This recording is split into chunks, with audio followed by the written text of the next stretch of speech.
Okay, welcome everyone to Coaches Connect this week. I am your host Kate, popping into my radio voice right there, and welcome to everyone who's joining. I'm curious, what is coming up for you this week? Is anyone already have something on their mind before I pop anything else onto our discussion board? Because this is your space, and I want to make sure that we use that space wisely. Anyone? Anyone? Tara, I saw you on mute. I don't know if you are uh, Yes, I'm just getting set up. My computer wouldn't start this morning, so that's not great. all good. Yeah, no worries. Hello, everybody. Hello. Yeah, I got certified last year and I didn't really do anything with my certification yet because I was way too busy with my full-time job, but now I've got a gap in my schedule and I want to start. So I'm ground zero. I've trained one client. So I have my PN1 and my NASN and I want to just get started, but I'm interested in your thoughts about like the best way to I kick this love off. it. Well, first of all, congrats. That's Thanks. exciting. So Yeah. you got certified. How did you like your experience just going through certification? What was that like? I love it. Like I love learning and taking courses. It's the next part that I find super daunting. So like the challenge of studying and passing the exam and being involved with the online community was really interesting for me. And now it's time for me to step up and actually utilize it. Oh, question for you. What if there didn't have to be a next step? I could just keep learning. I would love that. I need to get paid for it though. So Right. And I mean, this is something that I ask, right? Like when we start talking about taking courses or certifications, right? And it's like, okay, well, I've done this thing and I loved it and it was great and I learned so much. And and it's like, okay, great. But also we could drop the and we could stop there, even for a second. We could stop there forever. mhm. But we could also just stop there for a second, right? And just kind of take it in because there was this thing that I'm assuming you were interested in and perhaps you were thinking about for a while. And then you jumped in and you got on board and you learned all these things and really enjoyed the process and the experience. And you got into the online community and you got a bunch of questions answered. That sounds amazing. Yeah, actually, that's a very nice way to frame it because it did make my life better. Like I felt I deepened my knowledge. Like I ticked all the boxes. At first, I signed up to become a certified personal trainer because I thought, oh, this would make a fun sideline hobby, side hustle. I would just have a few clients on the side. And it was deep in the middle of COVID, so we've been online only. I moved to Australia briefly and had a client in Toronto, which was pretty fun. And I taught some yoga there. I have a yoga cert as well. And I just really loved it. But our jobs, I'm in the VFX industry. Our jobs are usually very all consuming. So we do 60-hour weeks. It's crazy. The schedule is very random. So it doesn't make it easy for me to be a reliable coach. Now I have all this time. And so I loved the experience that I had, the one client that I did have. But I just feel a bit like overwhelmed by options and choices. It's a good place to be to have Right. too many options. And you notice the reframe here that I'm not necessarily suggesting, well, you've done the certification, you're done, but even removing the pressure of the next step, I Yeah. think can feel very liberating, right? Like for just considering this learning and this certification and gaining all this knowledge, kind of being a complete experience in itself. Do you know Hmm. what I mean? Like it's I just like do. we can date someone and enjoy them. We don't have to get married, right? Like there's there is not necessarily doesn't have to be the next step. We can Hmm. date them forever. We can date them for little bits, right? And they can be just perfect as its own thing. But then we can go on and choose to do something else. So I guess what I'm encouraging to do here is to just flip the script a little bit because I think we can see this experience as a complete whole done thing. And now you're considering other things, other options. Like it's a little bit of the now what energy. How does that Hmm. resonate? I mean, it's definitely, I've been sitting in that space for a while, and I'm just wondering how others feel about, I'm happy to just have increased knowledge, better understanding, but I do feel like I'm on the precipice of a big change moving forward, and I'm interested in hearing about what people did. Like, did people just decide to go full-time nutrition coaching or just like start step by step? Yeah, I guess for me to just have all this, have spent the money and done the cert and everything, I feel like I want to put it to use. For sure, absolutely. Hmm. So, and I think some folks even said in the comments, like, that is a great question. I am thinking Hmm. about the same thing. And I think folks here might have been in your shoes, either are now or have been in the past. There is one person, Chris, can I pick on you? So Chris and I have met in person earlier this year when I was in Tampa, Florida. And Chris, would it be okay if I used you as an example? Is that okay? Um, Of course. so Chris, you were in very similar shoes to, is it Tara or Tara? Either or either. Okay. Uh, so I think kind of similar situation, right? But a little bit earlier. It might have been a year ago or 6 months ago. Can you talk a little bit about your experience? Like, where were you, or when were you in the same place, and where are you now? Okay, so I love to learn too. And I was a teacher for 18 years and left for a couple of personal reasons and wanted to put into place some of the things I learned about fitness because I have my NASM, I have my yoga certification as well. And I had toyed with going back to school actually. And I got to thinking, no, I want to go right to the good stuff, the stuff I just love to learn about. And so started kind of collecting these certifications while doing some caretaking for family. That's one of the big reasons I left my teaching job was to do some caretaking for a family member. But now I'm like you, I'm ready to do this, even though I'm in level two. I just started because I just enjoy learning. But I did put something into place finally, put it out there, had it kind of processing, and the meetup in Tampa really helped boost that confidence. And so I started with just something safe, just people I know through Facebook, and had 6 people sign up. And while it was a kind of a different thing I had put together, um, here we are. And so I'm kind of doing both, but I'm dipping my toe in just testing the water and seeing. But I want to repeat what I did this summer when I have another. It was 4 weeks when I have another solid block because I'm gonna be traveling some, and but I'm itching to do something now. Like, what could I fit in? Right now before I have to take this trip I'm going on. So that's kind of where I am. But I will say I started off with my personal training just for me about 6 years ago because I had some injuries and I wanted to learn more about just the mechanics and how I move and how can I have a better understanding. And then it just kind of snowballed from there. And then the yoga was helpful for me. It was for teachers. It was a certification, Breathe for Change, which is yoga for educators, and it includes SEL, social emotional learning.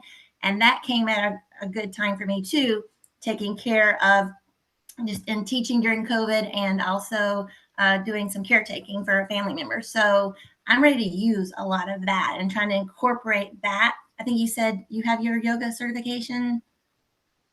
Yes, I do. It's a short one. It was the Yoga Fit level one. I liked Mm-hmm. it because it's modular, so I can just keep adding level two, level three, whatever, and eventually it'll add up to whatever 200 hours. But I just wanted to see if I liked it, and I'm interested. They have an athletic certification, and that's the type Mm-hmm. of yoga I was most drawn to. I want to combine personal training with yoga for athletes. So Got that's it. mine. Okay. And so I incorporated the meditation part of the yoga practice into this little 4-week workshop I did, where we were visualizing the week ahead and what your intentions were and how you were going to implement them and seeing obstacles. So I did provide my group a couple of meditations that were optional, and I did have some use them.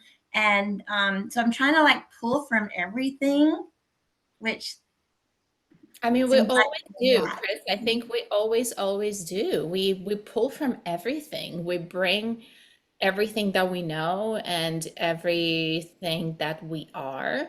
But I Mhm. so appreciate you letting me pick on you. Thank you so Okay. much for sharing a little bit. So, what you might know, if you have been coming to these calls for a little bit, especially like when I host, Coach Jeremy hosts some of these, I host some of these, especially when I host, what I really like doing is doing a little bit of what I call meta coaching, where we kind of like once in a while kind of stop us and we will like rise above, right? And I was like, okay, I want you guys to see what just happened, right? I want to bring you inside of my brain and let you know a little bit of what's happening. So the reason I'm sharing that, Tara, is because so in a coaching call, if you have done these, sometimes there's this moment when you're thinking, I have no idea where to go from here. And I'm actually having that moment right now. And I wanted to let you all know, right? Because like Tara shared something, she had a question. Um, I wanted Chris to share her experience because I could see kind of some relation. But now we're kind of back here. And literally in my head, I was like, I have no idea. Like, now the hell what, right? And I wanted to share that as an aid that happens, but also too, there's the question that I use. And I was about to just ask Tara that, right? But I actually wanted to like give you context as to why I'm asking her. So Tara, I'm gonna bring this back to you. And when you brought this question to us, right, we kind of spoke about this a little bit. Chris shared her experience. I want to bring back to you and ask, what would be helpful right now? And do you hear how it's a bit of a cheat? Because in my head, I was like, so I was like, let the client do the work. But truly, Tara, what would be helpful right now as you're like kind of struggling with like next steps? Um, I actually I learn a lot from other people's stories. So I'm interested to know for people who have experience with coaching, how did you start? Or what are you, if you're just on the journey, sort of where I'm at, where you're just getting going, what steps are you taking that you found are working for you?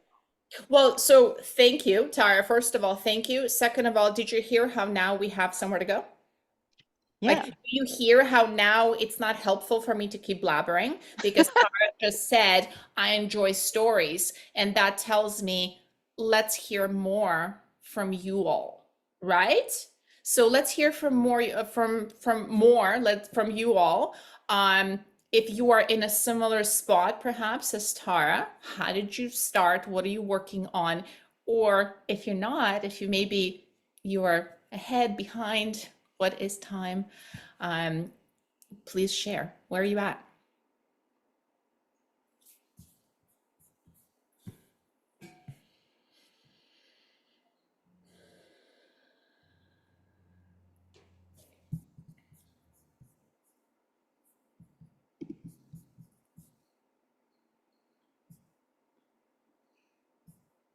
Ivan, go ahead. Thank you. Hi, Ivan from New York City, actually. So Hi. I'm actually, I just started level one within through chapter, I think 7 or 8, I think 7, yeah. So I'm literally at the beginning of this process. And I mean, it's very nice to see you here. And I want to learn from you guys a lot. But the staff from PN, it's very, I mean, very structured very well. And I really like it, the way they teach you. I find so much information, so much value from the books. And I just wanna, from your experience, just wanted to ask you something. So, as a coach, and like what I see very, very often, when you have a client, the most important things as a coach you have is you need to make sure clarify the purpose and the goals for the client, and after that, trying to somehow to make the client take the action. This is the main ideas that I see, that most people struggle to go from point A to point B, and just making clear what they should do, and what is holding them back not doing that? So Is it let me bring this back. So first of all, Tara wanted more stories. So we will brainstorm, but at first, I would say in exchange for your story. So tell us a little bit, where are you at with level one? Are you in process? Are you done? Are you currently no? coaching? No, I work. This is like my one of my passion about like eating healthy, being nutrition. This is like I want to build like a side hustle. I don't practice. This is I just have. This is my pleasure reading about nutrition, about exercise. It's like my hobby. Awesome, got it. Okay, and you're not alone Hey, there. So get in the program, see how does it work, maybe. yeah, so and I think Tara, for you to kind of reflect back, you will start noticing there are a couple of threads, right? Like there are a couple of common stories that will come in where there will be kind of a life transition story, as Chris has shared, where it's like, you know what, situation changes. Maybe kids move out of the house. Maybe there's a need for some caregiving, and we kind of look for something new to do. Like there's that what's next.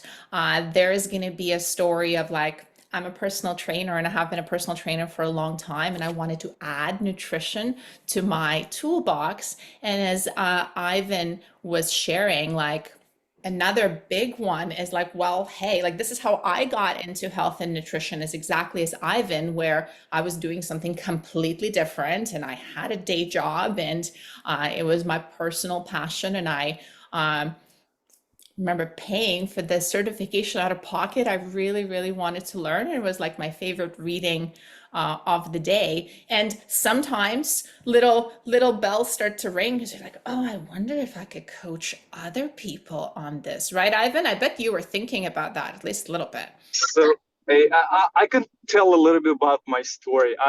I mean I work in New York City as an Uber driver. Been doing for many years, but I do have my private clients, and when I do have time, I read, and I realize I read about like I was gaining weight so much, so I forgot how much I had, but I lost maybe like 70 pounds, like in a year or something. So it made me think, this is a good process, because whatever I read, I try to implement and see if it's working or if it's not working. So for me, I know I tried this and this, and then, and I found, the way. Now I build myself around the habits that I built, and it's a totally different person that I was like 2 years ago. And I see like over again that you can like trying something new things, and implementing and see what is working, is not working. It gave me an opportunity to try. And I came up with like, I was looking like, what is a good way that can I structure way, and I can learn this process better. And you guys came up with PN, I mean, which is great. So I just needed a roadmap to go to my goal. How can I be not for myself, but I can share this with more people. It's all Right. about sharing. And I was like, I drive. I mean, it's nice to drive in New York City and make money, but I was like, this is not like my real thing. I was like thinking about. I read actually a book. It was a very good book about finding your ikigai. I think it's in Japanese, and it's finding what you want to do in this life. And you go through a couple of like steps there, like what do you like, what do you like, for example, do very good. I mean, it's a process, not very complicated, but you need to find yourself. So I was like, I like cooking, but I like also implementing, like eating more healthy or learning about nutrition. And I was like, when I started learning PN, a lot of stuff I already know from my experience, because this is like, for me, it's interesting to read about macro and nutrients and minerals and everything. I was like, a lot of stuff I already knew. I was like, oh, this is like I'm going on the right path to my whatever I need. So that's I'm doing this from my heart. So I read and learn, and I was like, yeah, definitely I will try it. So I'll give it a Love try, it. and that's it. Well, and But congrats on the transformation. That sounds like a big one. So that's huge. And I think one of the things that we're hearing, you notice, like it's what do I do with this information, right? Like, what do I do with this, my one precious life on one hand, right? But also with this one precious certification, perhaps. And there is like this kind of the big fork in the road sometimes. It's like, hey, is this just for me? And that's okay. Or is this for me and? Is this for me and I want to also share it? Sometimes it's very clearly not for me, it's clearly for other people, right? Like my example, I was like, well, maybe you already have been in a health industry for a while and you specifically took it so you could serve your clients better. We very often see folks do that with our sleep, stress, and recovery certification, right? They come to specifically sharpen that particular toolkit for their clients. Right? But it's like, okay, so is this for me? Is this for me and other people? Do I want to share this in any particular way? And one way that I like to think about it uh, for Ivan, for Tara, but for everyone here is like once I have completed my certification, there is that like inevitable now what itch. I kind of think of it as like, well, do I want to learn some more, or do I want to now spend some time doing? If you want to learn some more, I mean, hey, there's plenty of courses and certifications and amazing information out there. Heck, we have a lot of it, right? Like I would always recommend level 2 as a potential next step. I would always recommend sleep stress recovery certification as a potential next step. If you're kind of in that mode of like, I loved it, this was so cool and valuable and I want more of more of that knowledge and information. If you're more in the doing, and I also really encourage folks to call it like periodizing learning, right? Like we periodize our training. We're on, we're off. Hopefully there's some taper blocks, hopefully some deload weeks in there. Hopefully you have some semblance of on season and off season. We periodize our training. We periodize our eating. Like your eating probably changes with the seasons. We tend to, especially if you live somewhere where you have seasons, we're not gonna probably drink ice cold smoothies in the middle of January, at least not with the same gusto. So I think we also can think of learning the same way. It is incredibly helpful to periodize periods of learning with periods of doing and application. So I have worked for 4 months on this certification, and then the next 4 months I'm going to take and really apply what I've learned, or maybe take on a couple of trial clients or work with a friend or two and really try to kind of practice what I have put into this amazing brain of mine. Let me pop in the chat. There's some conversations happening. So Cethal is saying, I could not have experienced a lot of things if I would not have started just experimenting, just trying. I feel like more doors start to open when we start doing. Jeremy made me do it in the second week of my level 1 itself without waiting to complete the level 1. Yes. Yeah, even not waiting until you finish sometimes is even a better approach. Angel, your hand's up. Go ahead. Hello. I'm working, so can't put the camera on right now. You're good. Just for me, it's like in 2021, I got my NASM CPT and the nutrition certification, and I'm currently in the PN SSR1, the sleep recovery one. And I'm partway through that, and I work a 40-hour and sometimes 50 or 55-hour week. So for me, the only thing that I've been doing, just to kind of get a little bit started, I've got 4 or 5 people, including myself too, so about 5 people, and started a challenge and habit tracking, and I've put a few routines out there for them, just basic stuff that they could do at home. Mm-hmm. And kind of like trying to keep up with them in like a little group chat in the app that I'm using, and just start with that, and just to get a little bit of experience with it, but not having to overly take a whole lot of time on it as well. And I'm kind of learning from it too. I just like habit, I think I got 4 or 5 different habits that if they get this, they get so many points, or if they work out, they get this many points, and things like that. Just little things like that, but I'm learning as I go too. But I feel like I'm applying some of what I've learned, but I want to go further, and I know it's going to take time because I don't have a whole lot of time to put into it, but that's kind of what I'm doing right now. It's been interesting doing it that way. And I've had two of them in the last this last challenge. Both of them have lost over 3 pounds.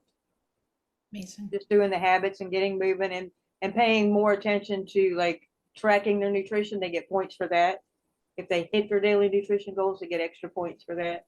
So it's just little things like that. Points. What's that? How do you track the points? In the app, in Trainerize. Trainerize, cool. Trainerize has challenges you can do, and you Gotcha, can yeah. apply points based on either a habit or a workout completed or a day or a fitness goal met. Well, so Angel, what I want to highlight for folks listening in right now is that the way you went about this was like what I heard you do. Just do it. You didn't overthink. And also the question that pops up for me that I often use as well, like what would it look like if it were easy, right? Like because again, like you are doing this in addition to a full-time job. So what would be like kind of a no stress, low hanging fruit of playing with Right. something like that? This sounds playful to me. This sounds fun. It is, and there's a like you can set up a little group chat and everybody kind of encourage each other, and so it's been nice. And I mean, one of the people is like overseas, so it's kind of like getting them to know each other too, and everybody just kind of, you know, rooting each other on. So it's been fun. Absolutely. Well, and you notice like this is what these spaces are for a lot of times, right? Like, yes, sure, it's nice to kind of pop on and have access to a coach, whether it's myself, Coach Jeremy, you have some really awesome guests here. But a really big piece is really kind of tuning in and hearing stories of people that are in a same or similar spot. So Tara, I see your hand up. So go ahead. And then we have Tara D, and then we're going to have Tara A. Go ahead. Tara's. Angel, I just had a question about the group that you put together. Did you just use your regular Facebook group and just put it out there to all your friends and connections, or did you start an actual special group for this? I'm using Trainerize Okay. program, and in there you can do a challenge. You can set up challenges But and when then you, add people. So yeah, and you added I have people? like the very basic, and I've got 5 free clients, like 5 clients, and those people are set up, and I can set up routines and stuff for them. So I think what we're asking, how did you get those initial folks before? They're friends and family. They're Friends friends Cool. and family. How did you communicate this thing that you were doing to friends and family? Was it in person, social media? Did you send out an email? I did not. I spoke, most of them I talked to were in the group, you know, because most of them wanted to have shown interest in losing weight or getting active. So I said, hey, look, I'm trying this. Would you like to join? You know, that type thing. And at least getting interest. And now, like I said, and one of my friends is overseas. She's actually in Australia, and she had been really struggling trying to lose weight and stuff. So I said, hey, why don't you do this? You know, can't hurt to try, you know. And she said, sure, sign me up. So that's what I'm saying. And then the interaction and stuff. So yeah, I mean, it's just starting close and local, because I eventually want to work with older people, like older, and getting, you know, helping them move, because I'm 58. So getting them moving. And so just kind of starting out there, basic, just that way they can't be too mad at me either, since they're friends and family. But I'm putting stuff out there. I'm throwing out information for them, you know, every now and then I'll just throw out you know, what's the benefits of nutrition tracking, or, you know, things like that. But I've learned a lot here. I don't really talk a lot on here, but I do show up for most of the meetings. I try to, and at least listen, and I'm learning so much from you guys. I love it. So glad. Thank you, Angel. Tara, did you answer your question? Yeah, I sure did. I think that's really great. So you started with the close friends and family. My question is, I've trained one person, and just for free, because I wanted to try it out. And she was a little bit deconditioned, but her stated goal when she started training with me was, and I'll just be like, this is exactly what she said. She wanted to lose her gut because she had kind of a large waist at this point. She's a heart condition. She has a pacemaker. I've known her for 20 years. She's really struggled. So I was afraid to put her on an intense program. So all I did was, at the beginning, I started working on her just strength, flexibility, coordination, that kind of stuff. And she was one of those clients who just, whatever I gave her to do, she did 3 times the amount. Super dangerous with a heart condition to have clients like that because they go kind of rogue. And anyway, but she got so strong. And I worked with her for like 8 weeks. I was thrilled with the results she was getting, except for one thing. She did not achieved her stated goal, because I was so gung-ho to see her with a good base, but I didn't explain to her that this process was going to be more than a few weeks. It was not going to be a diet or quick fix. And that's partly what drove me to do PN after NASM, because it's such a well thought through program, PN, and it focuses on such holistic goals. And if I can just make sure that I bring the client along on the journey next time, so they won't be disappointed at the end of 8 weeks that their body hasn't changed all that much. It takes much longer than that to see really good progress, like permanent, changes. Anyway, rambling a bit, but I was thinking when I started working with her, she was a free client because she was a friend and I was just testing the waters. And I learned so much just from that one experience. So just circling back to like when doors start to open when you start doing, she's been my number one biggest fan. So whenever I post stuff about nutrition or my certification, or that I'm starting my personal training business, she pops into my chats and says, everybody train with Tara. She's amazing, blah, blah, blah. So I got so much back from that experience. And even though I feel like I failed to get her to her stated planned goal, that taught me a lot about listening and about being realistic and making a plan that that we work together on. So I actually, to turn that back into the question for the group, when you guys are doing these challenges, are they focused on, losing inches or losing pounds, or are they more just about feeling better? Do they have more specific numbers in mind, or are they more just about like general health and fitness? Well, I think they will run the gamut, Tara, for sure, because it also will depend on kind of like the specific niche or focus of the coach, right? Because if the coach, maybe it's a macro coach, they're specializing in weight loss, then Mhm.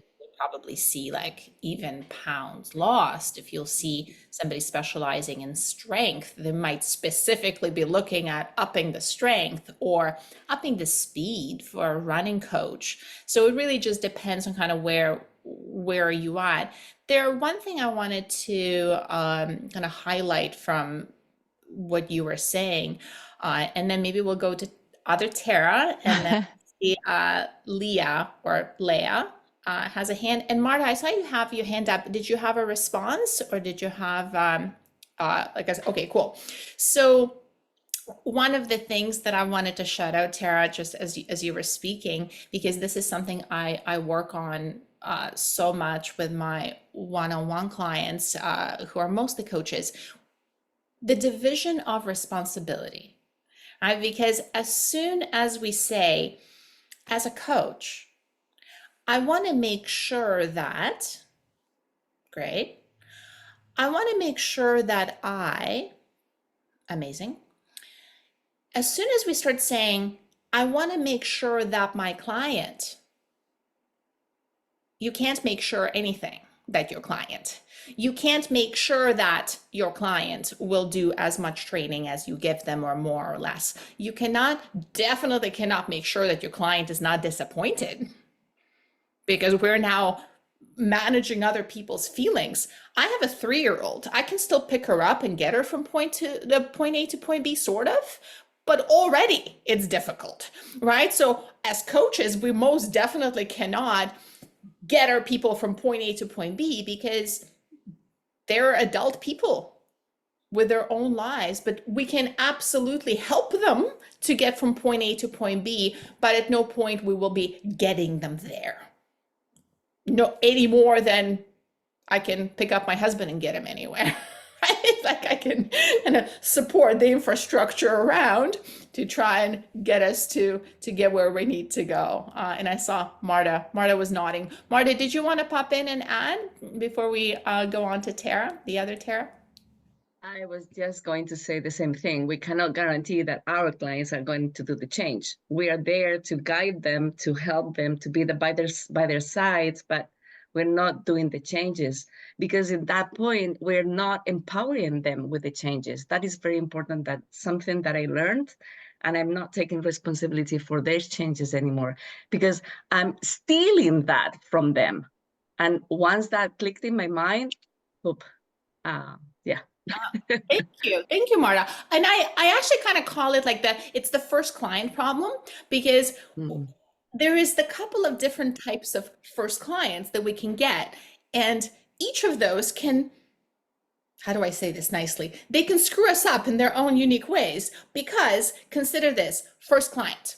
I'm just starting out and I get my first client ever. Free, paid, doesn't matter, friend, family. And I want you to imagine that this first client, oh my gosh, they are ready.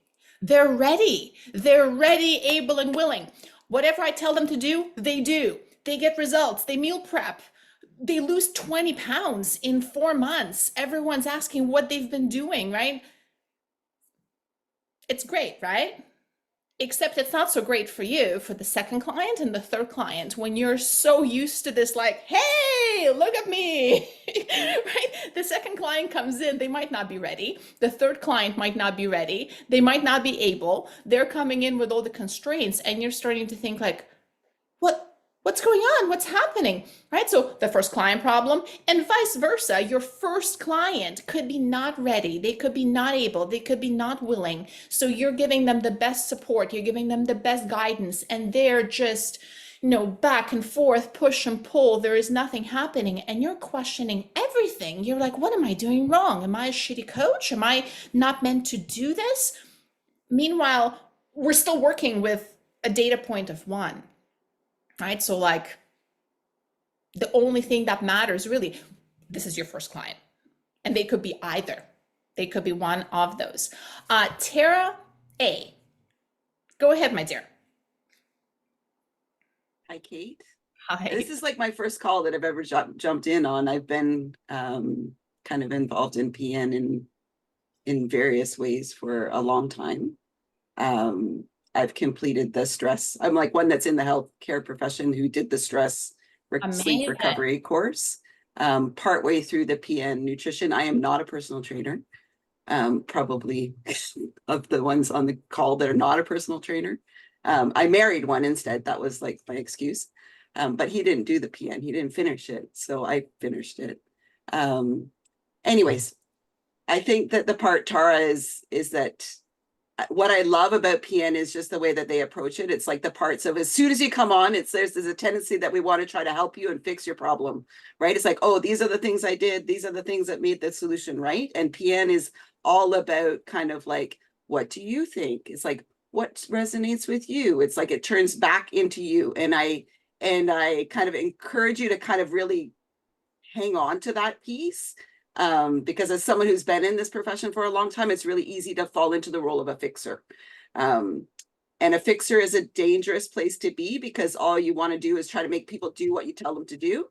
And that's like Kate said, it's like some will do and they'll be amazing and you'll be happy, happy, happy, and then others will not. And you'll feel that somehow that's your responsibility. That they didn't do it, right? You told them what to do and they didn't do it, and you should tell them better the next time, right? But like I said, as Marta said too, it's this recognition of responsibility of the client and yourself, right? So I guess that's part of my backstory is that side of when you first start, you just start, right? It's like whatever interests you, just kind of make a leap and jump out there, right? But try to keep the framework of the PN coaching in the background, because they have a really, really sound way to kind of approach things. Slow it down, take it little step by step, and it would work in whatever way you put it, right? So whether it's a challenge, whether it's one-on-ones, like whatever. And the whole part of being scared of kind of starting out doesn't really go away. You could be in the same role for 20 years. You'll probably still be scared of kind of doing things. That's normal, right? Like that's another part, is just to try to normalize that piece, is that it feels terrifying as you're first starting out. But when you start, it gets easier, but it doesn't make it all go away. So I don't know if that's helpful, but it's just try to just normalize that experience, right? Is that it feels terrifying now, but you can still be active and be successful at it. So that's my piece. Thank you. Thank you so much. This is so nice to hear, right? Like you kind of show up and it's like there's somebody who's exactly in the same boat. There's somebody who's like 10 years ahead, and you kind of have the combination of those perspectives. That is super cool. And to what Tara was saying too, like where, while the fear might not go away, and that can feel so intimidating, you're like, great, fantastic. I thought this was really scary and overwhelming and anxiety producing, and you're telling me it's not going away? Like, but at the same time, right? Like what we do over time, we build the evidence of having done it again and again. We build the evidence of having done it again and again, right? So it's sort of like we have done it before. Yes, I'm nervous still, I'm scared still, but I also know I have done this in the past. So chances are I will be able to do this again. It's never as scary the first time around. And sometimes I work with folks that are so anxious about putting themselves out there for the first time. And oftentimes we kind of work together on getting over that hurdle, because then putting yourself out there for the second time, I mean, it's still scary, but the edge is gone. And then putting yourself out there for the third time, it's a tiny bit less scary. And it might always be scary, but it's always like less and less and less. It's like, yeah, it's still sort of scary. Leah, I saw you had your hand up. Did you want to go ahead? And have I been butchering your name this entire time? Is it Leah or Leah? It's Leah. Leah, thank you. Leah. Okay, go ahead. Well, I just wanted to say, number one, to Tara, that you present like you know what you're talking about. Like just when you were speaking, it seemed to me like, oh, you sound like an experienced coach. So like give yourself have some confidence in the fact that like when you talk to a new client, potentially they're going to have a conversation with you, and because you present like you're knowledgeable. I mean, just in the few minutes I heard you talking, I feel like they will have some what's the word I'm looking for? They will have some faith in you as a coach. You don't seem like you're someone who's insecure or anything, even if that's how you're feeling on the inside. So I wanted to give you that little piece. But I have been a personal trainer for about 10 years.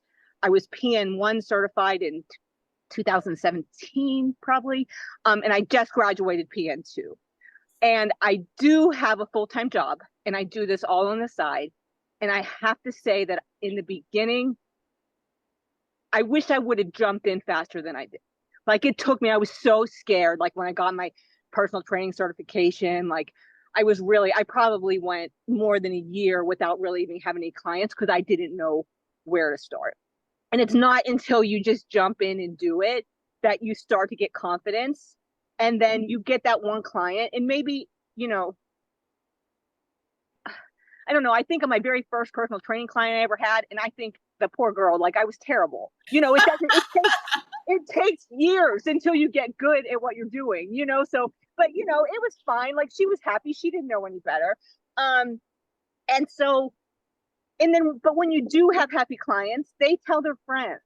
And for me, that has been my biggest growth is I have a client, she's happy. She tells her friends then hire me, and then they tell their friends. And so it gets to a point like you just got to get a couple in and have them be happy, and then it starts to grow on itself.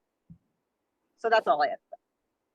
Thank you, Leah. And I have to say, every time, it's like if I coached you 10 years ago, I am so sorry. If I coached you 5 years ago, I'm so sorry. But at the same time, if I coached you 10 years ago or 5 years ago, I have done my damn best. Yes. And it's just my damn best is way better now, because how can it not be? Mm-hmm. How can it not be? So we kind of look back and you're like, oh my God. But that's normal. That's sort of like, that is the growth. It's like looking at the progression of, the kids' drawings. It's like, is that a cow? It's like, wow, that's a cow.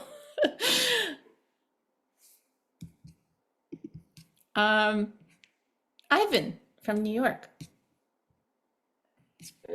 Hey, so I just wanted to add something to Tara's story. It's very insightful that she tried to teach her friend, and this is, I would see her like, what I can do, a five minutes action plan that will give me to my goal. And this 5 minutes action plan from PN, what they teach with strategies, do something, at least something. And so she tried with your friend. This is what was the as small as a little to get the feet wet.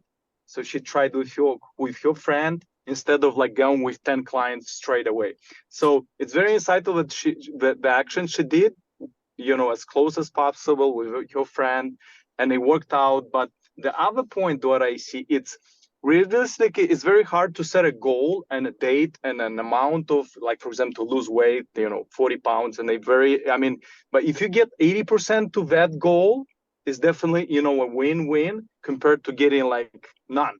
So your client, even she didn't go like to the expected, whatever the goal was, but it was still an achievement that they went through this, and the experience, and they still got close to the goal. So it's a very insightful, because doing something is better than doing nothing. So it's very important. Yeah.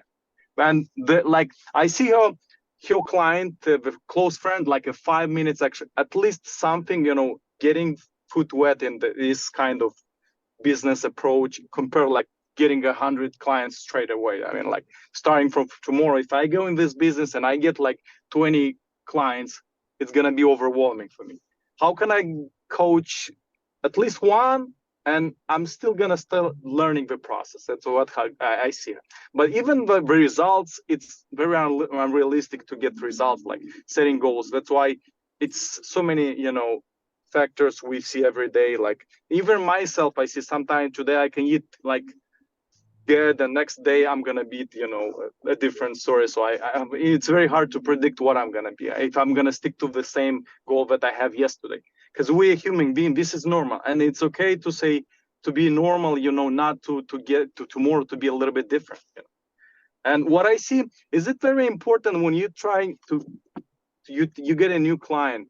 What about trying to talk about when you set a goal with your client, just letting him know that that goal, like just trying to talk about like the principle in the PN, they talk having a growth mindset, that goal is not 100%.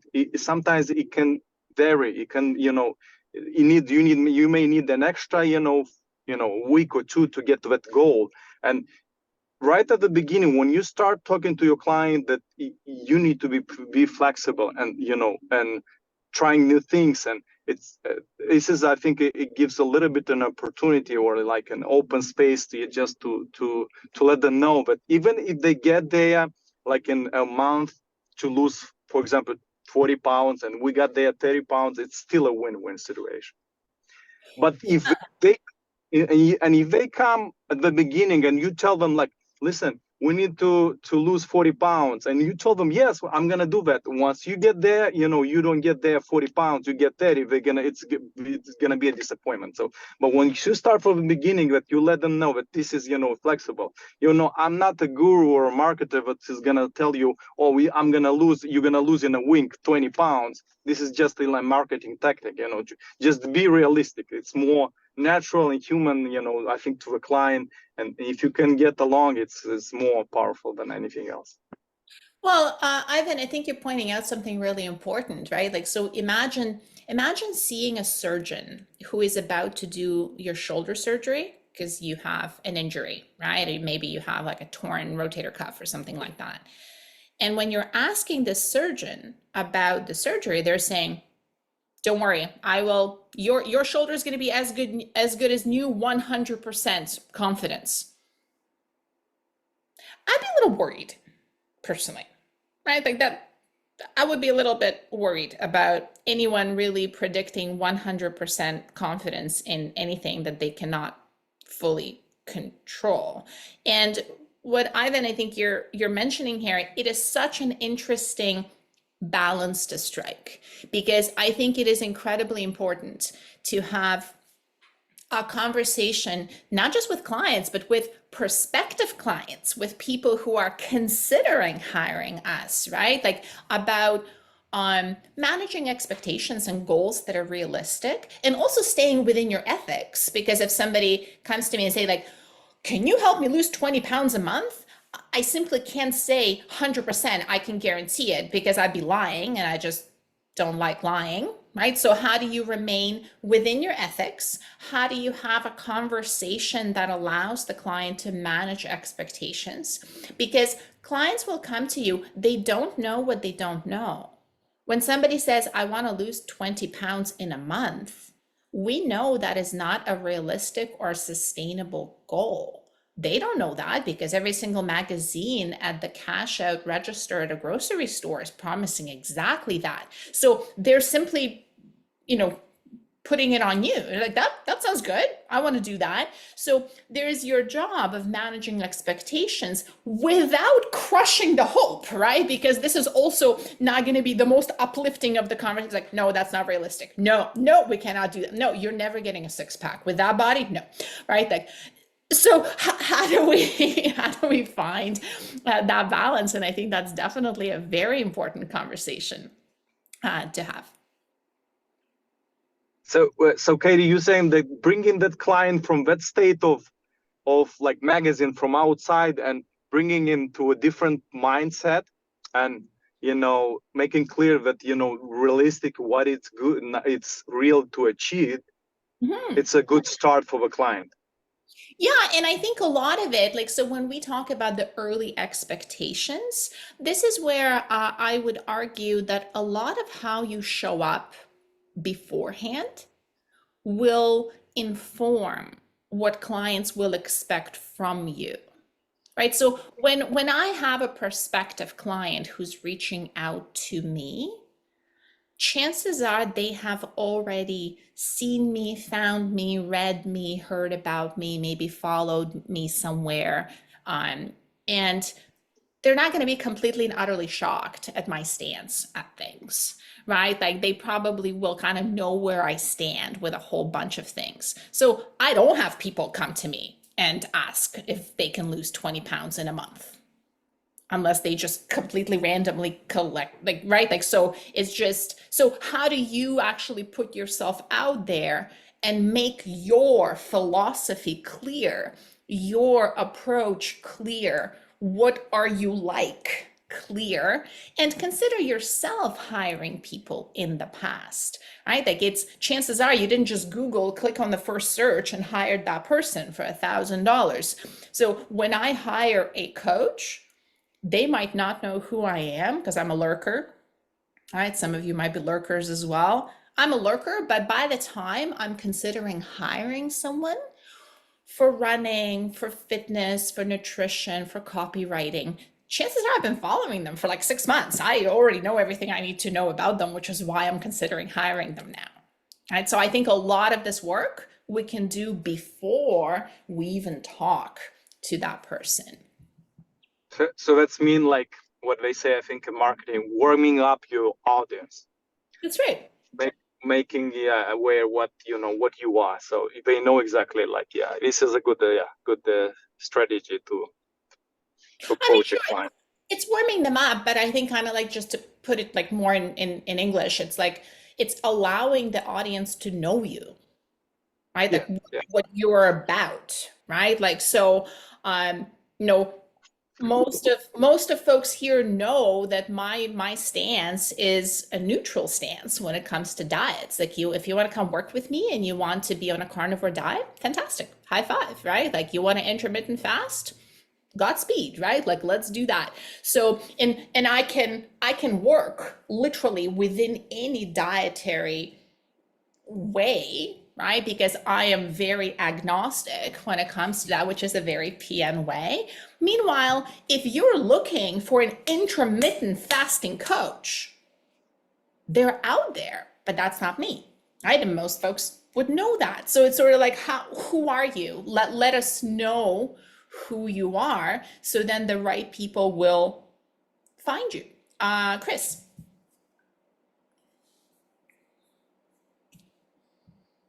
You're muted, my dear. I lowered my hand. That's why I thought I made it. Wrong button. So back to the challenges or the group, something I did that might be helpful was I had 6 people and I sent them, because I have 2 more things that I'm creating for later in the year. I sent them, this was a beta test too. I sent them a little thank you gift for their feedback and participating and everything, and gave them a little coupon for doing one of my others for free. And I had 2 people reach out and say they're super excited about that. That's what that I've got coming down the pike. And so that was another way. And then so that's 2 people, I guess, that kind of know what it was about and can provide that energy in the group. And anyway, so I put that out there that they can just do that for free, because I will start charging with the next one. And then the other thing, Tara, is I did learn a lot in this 4-week program I put out, but I kept reminding myself there were 2 things that I didn't realize were such I guess a strength from my teaching career that transferred over easily, and how I can use some of that from my previous career. Does that make sense? But I didn't really think, oh, this is what I'm going to use these skills that I had, and it turned out to be, wow, that was something that came easy to me that I embedded in that. So that's kind of vague, sorry about that, but looking for something, because you said it is a career change, right? It's, so something like that was helpful for me.